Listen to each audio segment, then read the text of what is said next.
성경 말씀 함께 보겠습니다. 오늘 우리에게 주신 하나님의 말씀은 구약성경 시편 132편 1절부터 5절 말씀입니다. 잘 주셨으면 제가 봉독하겠습니다.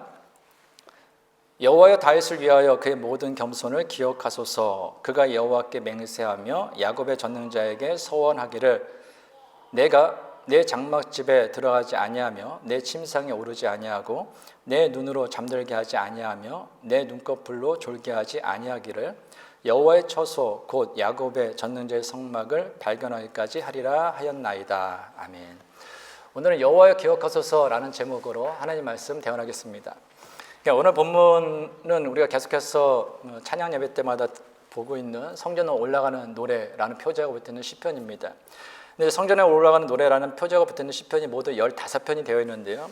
그 중에서도 오늘 보면 시편 132편은 가장 그 길이가 긴 시입니다. 이 시편은 누가 언제 기록했는지에 대해서는 나와 있지 않아요. 시편을 이렇게 쭉 보시다 보면 표제어 밑에 보면은 뭐 다윗의 시, 뭐 슬픔의 시, 탄식 시, 뭐 감사 시 이렇게 다 적혀 있거든요. 근데 시편 132편은 그게 없습니다. 그러니까 누가 언제 어떤 상황에서 기록했는지 알 수 없습니다. 근데 성경 전체적인 내용을 보면은 성전 건축하기를 간절히 원하는 다윗의 열망이 좀 나와 있어요. 그리고 하나님과 다윗이 맺은 그 언약도 나와 있고요. 솔로몬이 성전 건축을 마치고 봉헌 기도할 때 드렸던 그 기도의 내용도 나와 있습니다. 그래서 많은 학자들은 이 시편 132편은 아마도 다윗의 아들인 솔로몬이 기록한 시일 것이다 라고 여기고 있습니다. 솔로몬은 오늘 본문을 시편 132편을 다음의 구절로 시작합니다. 오늘 보면 1절입니다. 여호와여 다윗을 위하여 그의 모든 겸손을 기억하소서. 그러니까 이 구절을 한글 성경 개역개 접판에서는 다윗의 겸손이라고 번역하고 있는데 영어 성경으로 보면 다윗의 근심이라고 되어 있습니다. 근데 내용 면에서는 둘 다 같아요. 그런데 한글 성경에 좀 더 깊은 의미를 담아서 번역하지 않았나 싶습니다. 왜냐하면 다윗의 근심은 하나님을 향한 다윗의 겸손에서 비롯되었기 때문이에요. 그러니까 솔로몬은 지금 아버지가 하나님 앞에 가지고 있었던 신앙으로 가지고 있었던 그 근심, 그것이 무엇인지 또 하나님 앞에 그 겸손이 무엇인지를 하나님께서 좀 기억해달라는 그 마음으로 시를 기록했다라는 것입니다. 그 솔로몬이 하나님께서 아버지 다윗의 근심에 대해서 또 겸손에 대해서 기록해 주길 원했던 것이 무엇인지 오늘 보면 이렇게 이야기합니다. 오늘 보면 2절부터 3절, 5절입니다. 그가 여호와께 맹세하며 야곱의 전능자에게 서원하기를 내가 내 장막집에 들어가지 아니하며 내 침상에 오르지 아니하고 내 눈으로 잠들게 하지 아니하며 내 눈꺼풀로 졸게 하지 아니하기를 여호와의 처소 곧 야곱의 전능자의 성막을 발견하기까지 하리라 하였나이다. 그러니까 다윗이 가졌던 근심은 무엇이냐면요, 나는 지금 백향용으로 지어진 좋은 궁궐에 살고 있는데 하나님의 언약궤는 천막에 있다라는 거예요. 이것이 다윗의 마음에 너무 아팠습니다. 그러니까 쉽게 얘기하면 나는 궁궐이 있는데 하나님은 거할 곳이 없구나, 하나님은 집이 없구나, 하나님의 성전이 없구나, 이것이 마음이 아팠다라는 것입니다. 그래서 다윗은 하나님의 성전이 건축되기 전까지는 처소에 거하지도 않고 침상에서 잠을 자지도 않기로 서원했습니다. 이런 마음과 결단을 통해서 우리는 다윗이 얼마나 하나님을 사랑했는지 그 마음을 우리가 좀 알 수가 있죠. 사랑한다라는 것은 나의 기쁨보다는 상대방의 기쁨을 먼저 생각하는 것입니다. 사랑한다는 것은 나의 평안함보다는 상대방의 평안함을 더 먼저 생각하는 거예요. 그래서 제가 간혹가다 말씀드리는데 러브와 라이크의 차이는, 러브는 상대방이 좋아하는 것을 행해주는 거고요, 라이크는 내가 좋아하는 것을 행하는 것입니다. 이 차이가 있는 거예요. 근데 우리는 사랑한다라고 하면서도 실제로는 내가 좋아하는 것을 상대방, 특히 배우자나 자녀들에게 행하거나 요구하는 잘못을 범할 때가 있죠. 그리고 그것은 배우자나 내 자녀, 또한 사랑하는 사람들에게 큰 무거운 짐이 되기도 합니다. 그러므로 우리는 사랑이라는 명목 하에 어떤 사람에게든지 아니면 배우자에게든지 자녀들에게 요구하는 것이 이렇게 하라고 뭐 계획을 세워주는 것이 혹 내가 원하는 목적이나 내가 이루지 못한 꿈을 배우자를 통해서 자녀를 통해서 이루려고 하는 그런 잘못된 근거에서 시작되지 않았는지를 좀 스스로 돌아봐야 합니다. 그렇지 않으면은 배우자를 위해서 아니면 자녀를 위해서 많은 것을 해주고 많은 것을 베풀었다 하지만 그것이 오히려 그들에게는 큰 상처가 될 수 있어요. 무거운 짐이 될 수가 있어요. 그리고 나중에는 내가 너한테 이만큼 해줬는데 너는 왜 이렇게 못 따라줬어? 라고 오히려 아이와 나, 또 배우자와 나와의 관계 속에서 그것이 불협화음을 날 수도 있다라는 것입니다. 이처럼 사랑한다라는 것은요, 나보다는 상대방의 유익을 먼저 생각하는 것입니다. 그래서 정말로 사랑하는 사람은 상대방이 기뻐하고 행복해하며 만족하는 모습을 보기 전에는 기뻐할 수도 없고 행복할 수도 없고 만족할 수도 없는 거예요. 다윗이 바로 그런 사람이었습니다. 다윗은 어린 시절부터 가족들로부터 제대로 된 사랑을 받지 못했습니다. 그래서 어린 나이, 집에서도 막내였지만 그는 늘 언제나 목동으로서 살았어요. 목동이라는 것은 사실 이스라엘 사회에서는 천대받는 직업이었거든요. 또한 10년이라는 세월 동안 광야에서 홀로 지냈죠. 잠자리조차 제대로 없어서 짐승들의 거처인 동굴에서 생활하기도 했습니다. 심지어 목숨을 구하기 위해서 적국의 왕 앞에서 수염에 침 흘리면서 미친 척을 하기도 했습니다. 그랬던 다윗이 지금 어때요? 왕이 됐습니다. 가장 좋은 나무로 지어진 궁에서 가장 평안한 침실에서 행복한 삶을 살 수 있는 상황이 되었다라는 것입니다. 그런데 다윗의 마음 여전히 불편했습니다. 그렇게 좋은 궁궐에 지내고 그렇게 편안한 침대에 있지만 잠을 잘 수가 없었어요. 마치 광야 생활할 때 동굴에서 지냈던 것처럼 평안하지 않았습니다. 이유는 단 하나예요. 하나님의 성전이 없음이. 하나님의 임재를 상징하는 그 언약궤가 여전히 성전 없이 천막에 있는 것이 마음 아팠기 때문입니다. 더구나 다윗이 왕위에 오를 이때는요, 언약궤는 예루살렘에 있지 않았습니다. 그래서 그것이 더 근심됐어요. 이 언약궤에 대해서 좀 살펴보면은 화면 한번 보여주시겠습니까? 보시는 것처럼 화면을 보시는 것이 언약궤예요. 이 언약궤는 다른 이름으로 증거궤 또는 법궤라고 부릅니다. 증거궤, 법궤라고 부르는 이유는 이 언약궤 안에 하나님께서 기록해 주신 그 10계명을 기록한 증거판이 들어있기 때문이에요. 그래서 언약궤, 법궤, 증거궤 이렇게 부릅니다. 그리고 이 언약궤 안에는 그 하나님께서 기록해 주신 10계명을 기록한 증거판만 있는 것이 아니라 이스라엘 백성들이 40년 광야 생활하는 동안 날마다 하나님께서 주셔서 먹었던 만나를 담은 항아리도 있었습니다. 또한 12지파 중에서 하나님께서 아론을 이스라엘의 제사장으로 세우셨다라는 것을 증거하는 아론의 쌍난 지팡이도 들어있었습니다. 그런데 화면에서 보시면 이 언약궤는 뚜껑으로 좀 덮어져 있어요. 그러니까 언약궤 그 안에는 10계명을 기록한 증거판도 있고 만나를 담은 항아리도 있고 아론의 쌍난 지팡이도 있는데 그것을 보시면 그룹 둘이 양 끝에서 날개로 덮고 있는 모양의 뚜껑이 덮고 있는 것을 볼 수 있습니다. 이 뚜껑을 우리가 속죄소라고 그래요. 속죄소. 사실 언약궤에서 우리가 주목해야 될 것이 바로 이 속죄소입니다. 아담이 에덴 동산에 범죄하고서 쫓겨났을 때 생명나무의 열매를 따먹고 영원토록 살까 봐 하나님께서 그 생명나무를 그룹들을 통해서 이제 지키게 하십니다. 바로 그 그룹이 이 속죄소에 만들어져 있는 저 그룹인 거예요. 근데 그룹을 보면은 속죄소 양 끝에 이 그룹이 어떻게 하고 있습니까? 날개로 속죄소를 덮게 하고 있죠. 그 얼굴은 서로 대어 있는데 위로 보는 것이 아니라 아래로 보도록 되어 있습니다. 이것은 왜 그러냐? 하나님은 아무도 쳐다볼 수 없는 거룩한 분임을 보여주는 거예요. 그리고 하나님께서는 모세에게 말씀하실 때 바로 이 속죄소 위에서 내가 너를 만나겠다라고 말씀하십니다. 출애굽기 25장 22절입니다. 거기서 내가 너와 만나고 속죄소 위, 곧 증거궤 위에 있는 두 그룹 사이에서 내가 이스라엘 자손을 위하여 네게 명령할 모든 일을 네게 이르리라. 아멘. 하나님이 이 속죄소 위에 거하시면서 이스라엘 다스리고 그들을 만나주고 은혜를 베푸셨어요. 그래서 루터는 이 속죄소를 은혜를 베푸는 자리다라는 뜻으로 씌운 자라고 이제 부르기도 했습니다. 자, 잘 생각해 보세요. 앞에서 말씀드렸을 때 이 언약궤 안에는 세 가지의 물건이 들어있다고 했습니다. 첫 번째는 하나님께서 기록하신 10계명에 기록된 증거판이 있다고 그랬죠. 두 번째는 만나를 담은 항아리가 있다고 했습니다.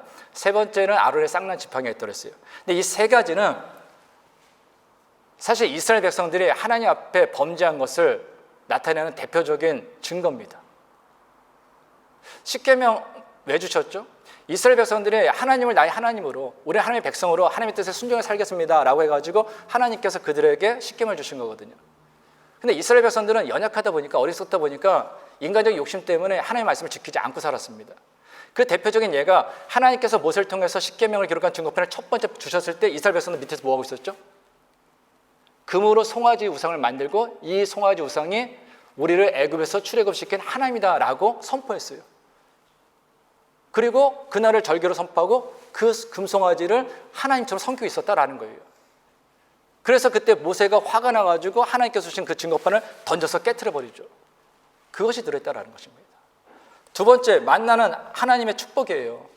이스라엘 백성들이 아무것도 없는 광야에서 40년 동안 어려움 당하지 않고 살 수 있었던 것은 하나님께서 아침마다 매일같이 만나를 내려주셨기 때문입니다. 그러니까 처음에는 그것이 너무 깊어서 은총에다 이야기했죠.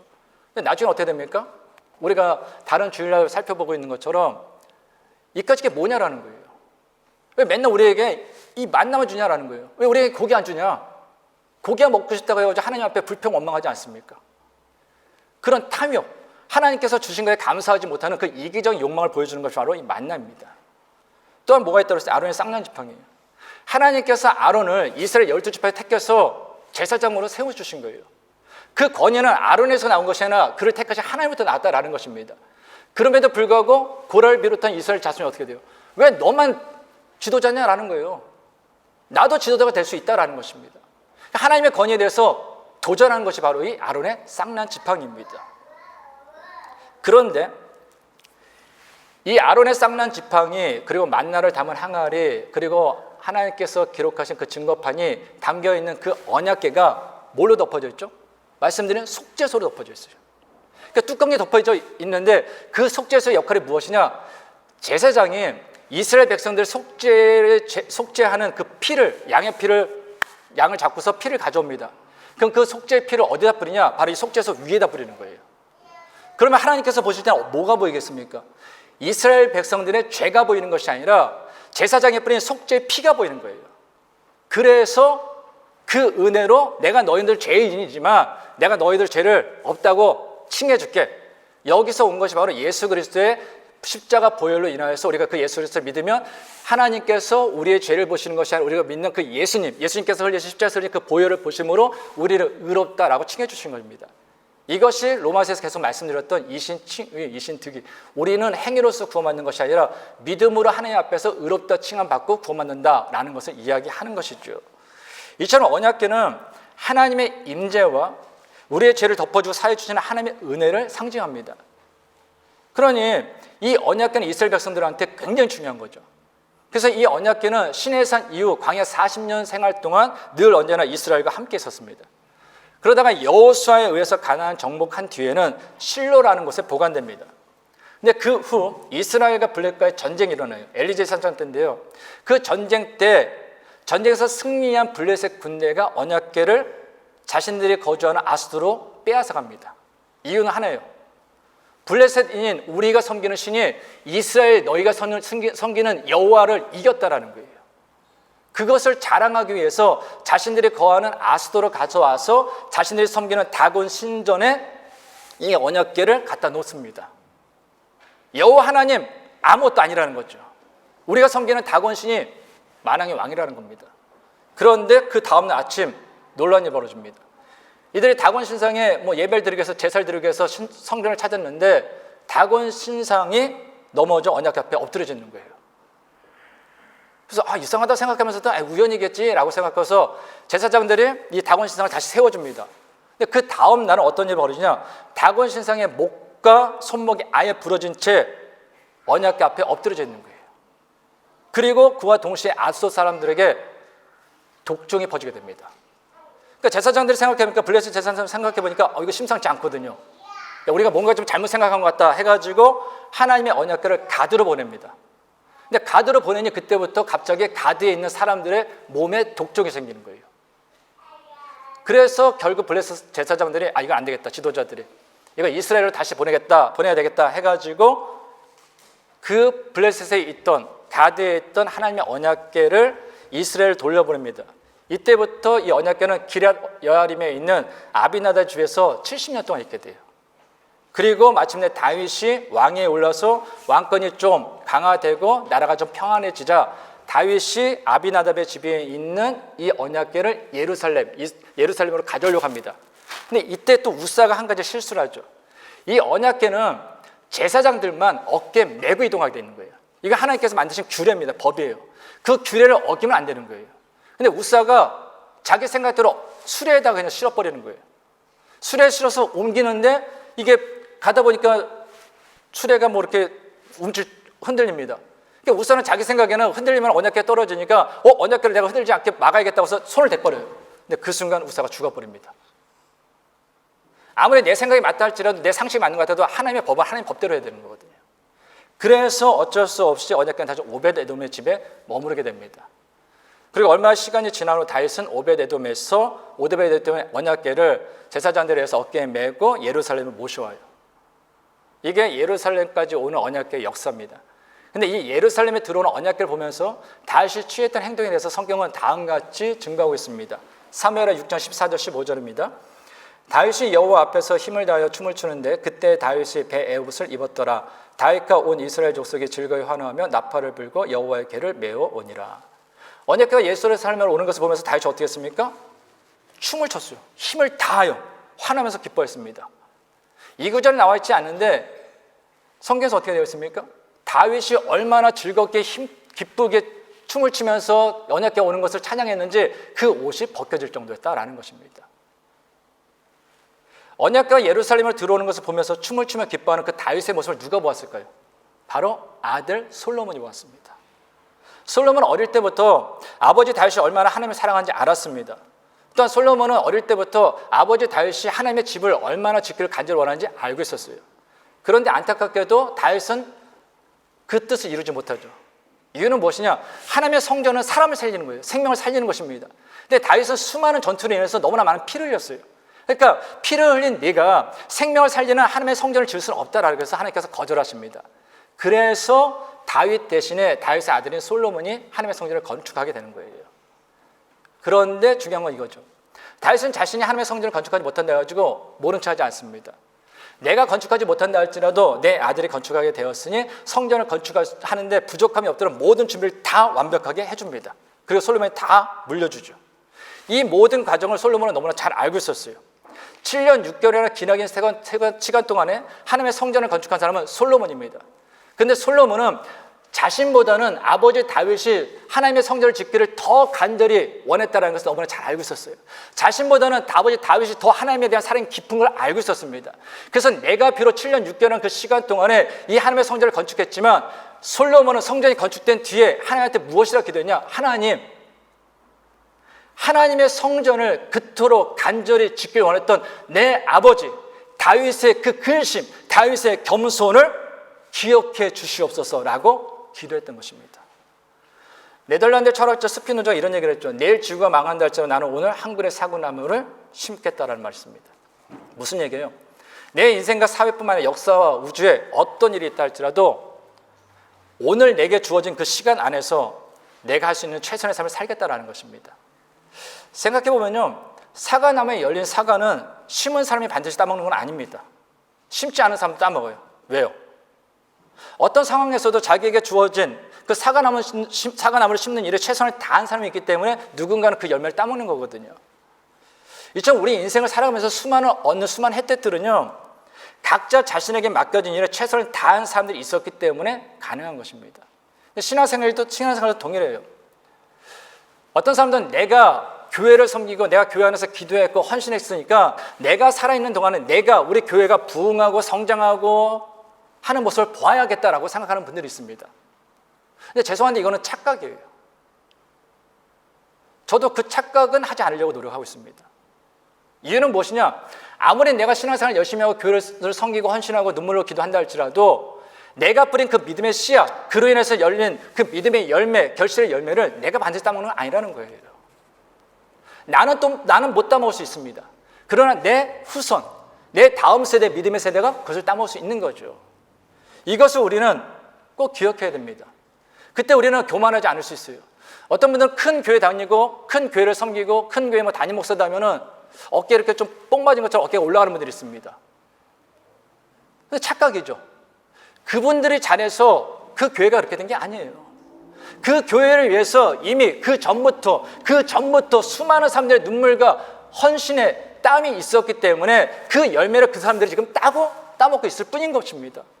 이렇게 생각해 보면 모르겠어요. 제가 우리 교회가 작으니까 목사님 우리한테 뭐 위로하시려고 하시나 보다라고 할 수 있지만 이렇게 생각해 보면요, 이미 갖춰져 있는 큰 교회를 다니는 것보다는 부족하지만 여러 가지 연약한 것이 있지만 우리 같이 작은 교회에서 수고하고 헌신하는 것이 하나님 앞에서는 더욱더 큰 충성이 될 수 있다는 것입니다. 왜요? 우리는 내가 따먹으려고 하는 것이 아니라 내 후대에 누군가 따먹을 수 있는 그 믿음의 씨앗을 심고 있기 때문입니다. 우리가 착각하지 말아야 될 것은요, 하나님께서는 결과를 보고서 우리를 판단하시는 분이 아니다라는 거예요. 어떤 스포츠 같은 경우는 아무리 땀 흘렸어도 결과가 좋지 않으면 뭐 비난을 받을 수 있습니다. 인정받지 못할 수 있어요. 근데 신앙생활은 아니에요.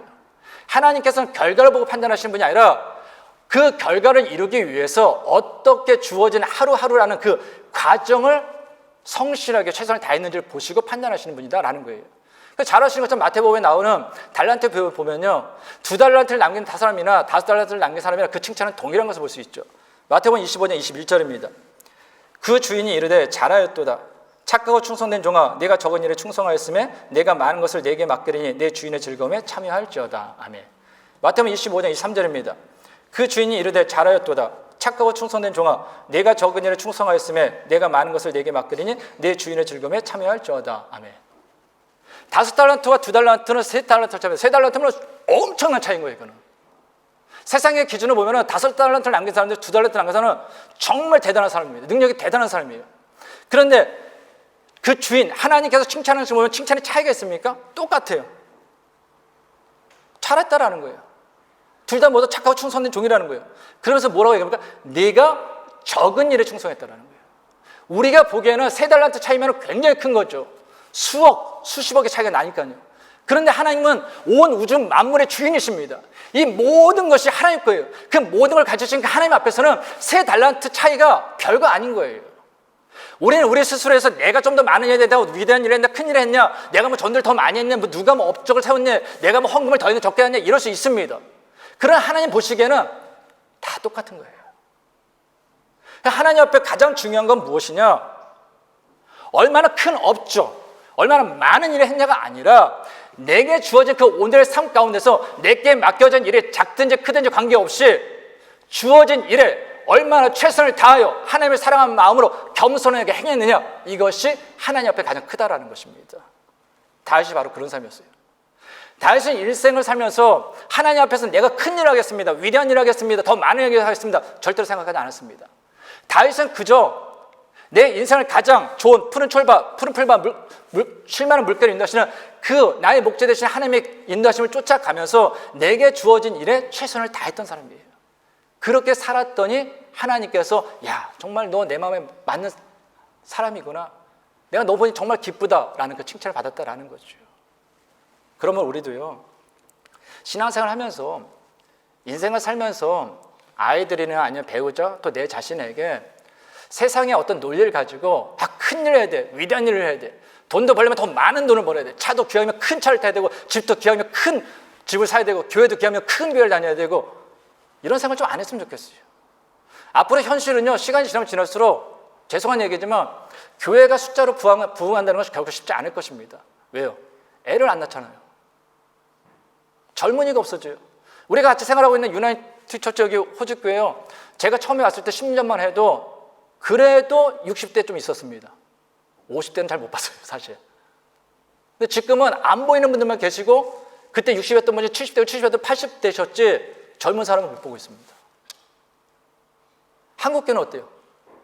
제가 알던 교회 1000명이었는데 지금 500명 이하로 줄었답니다. 어떤 교회는 500명인데 지금 70명 모인대요. 교회는 우리 교회보다 훨씬 큰데.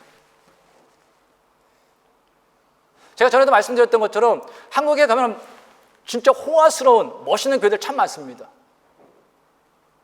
근데 교인이 없어요. 교인이 없으니 재정이 없어요. 그래서 처음에 교회를 졌을 때는 이 앞에 물이 흐르고 뒤에서 뭐 꽃이 있고 뭐 카페가 요란하게 있고 했던 교회들이요, 불도 다 켜졌던 교회들이 가보면 불을 다 꺼놓습니다. 유지가 안 되는 거예요. 이게 앞으로 펼쳐질 어떻게 보면 현실인 거예요.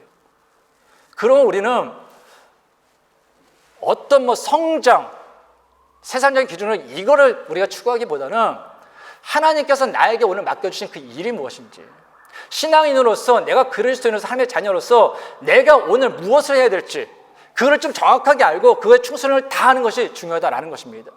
그때 우리는 언제 주님 앞에 서다 할지라도 주님께서 그렇게 고백하실 거예요. 잘했어, 너 정말로 내가 보기에 착하고 충성된 종이야. 내가 너 때문에 얼마나 행복했는지 아냐? 내가 너 때문에 얼마나 기뻤는지 아냐? 그러면 되는 거 아니겠습니까? 다윗이 그랬다라는 거예요. 이와 같은 다윗에게 하나님께서 직접 맹세하시면서 다음에 언약을 하십니다. 오늘 11절 12절입니다. 여호와께서 다윗에게 성실히 맹세하셨으니 변하지 아니하실지라. 이르시기를 내 몸의 소생을 내 왕위에 둘지라. 내 자손이 내 언약과 그들에게 교훈한 내 증거를 지킬진대 그들의 후손도 영원히 내 왕위에 앉으리라 하셨도다. 다윗이 간절히 가졌던 소원은 뭐예요? 성전, 하나님의 집을 짓겠다라는 거예요. 근데 지금 하나님께서 뭐라고 언약하십니까? 오히려 하나님께서 다윗의 집, 다윗의 가문을 내가 세워주겠다라는 거예요. 다윗은 하나님의 집을 짓는 것이 간절한 소원이었습니다. 근데 그 소원 하나님께서 오케이, 내가 그걸 기쁘게 받을게. 그런데 내가 너의 집을 지켜줄게. 그래서 다윗의 후손으로부터 계속 왕위는 이어집니다. 그 왕위는 어디서 완성이 돼요? 예수 그리스도가 다윗의 후손으로 오심으로 영원토록 완성이 되죠. 그런데 하나님께서는 다윗의 후손에게 한 가지 요구하는 것이 있어요. 보면은 그들에게 교훈한 내 증거를 지키라는 겁니다. 무슨 얘기입니까? 하나님께서는 다윗의 후손에게 내가 이런 언약을 줄게, 이런 복을 줄게 하시면서 하나님의 말씀을 지킬 것을 요구하셨습니다. 이유가 뭘까요? 하나님의 말씀을 지키는 그를 내가 영원토록 지켜주겠다라는 것입니다. 근데 이것은 다윗의 후손에게만 하실 말씀이 아니에요. 오늘 신앙으로 살아가는 우리 모두에게 하실 말씀입니다. 모세의 뒤를 이어서 이스라엘의 지도자가 된 여호수아에게 하나님께서 이렇게 말씀하시죠. 여호수아 1장 8절입니다. 이 율법책을 내 입에서 떠나지 말게 하며 주야로 그것을 묵상하여 그 안에 기록된 대로 다 지켜 행하라. 그리하면 내 길이 평탄하게 될 것이며 내가 형통하리라. 우리는 신앙인으로서 인생을 살아가면 좌로나 우로나 치우치지 않는 가장 좋은 방법은 무엇일까요? 하나님의 말씀대로 행하는 거예요. 내 생각, 내 결심대로 내가 하면은 난 우로나 좌로나 치우치지 않을 수, 이거는 착각입니다. 교만이에요. 우리는 바른 길로 가려고 해도요, 그 욕심 때문에, 그 욕망 때문에, 다른 사람의 평가 때문에, 다른 사람과의 비교 때문에요, 때로는 좌로 치우치고 우로 치우치는 건 우리 인생입니다. 근데 하나님의 말씀은 그러한 내 인생을 좌로든 우로든 치우치지 않고 바른 길로 갈 수 있도록 안내하는 나치판 같은 역할을 한다는 거예요. 그래서 하나님의 말씀은 우리를 힘들게 하려고, 우리를 옥죄려고 주신 것이 아니라 우리의 행복을 위해서 주셨다라는 것이죠. 신명기 10장 13절입니다. 내가 오늘 내 행복을 위하여 내게 명하는 여호와의 명령과 규례를 지킬 것이 아니냐. 아멘. 사람들이 하나님의 말씀 지키십시오 하면은 왜 부담감 말씀입니까? 말씀 지켜봤자 나한테 유익한 것이 없다고 생각하기 때문이에요. 말씀 지켜봤자 나는 손해라고 생각하기 때문입니다. 말씀 지키는 것은 오직 하나님께만 좋다라고 생각하기 때문에 말씀 지켜야죠, 말씀대로 행해야죠, 말씀 순종해야죠 하면 부담감 갖는 거예요. 그런데 성경 이야기는 뭐예요?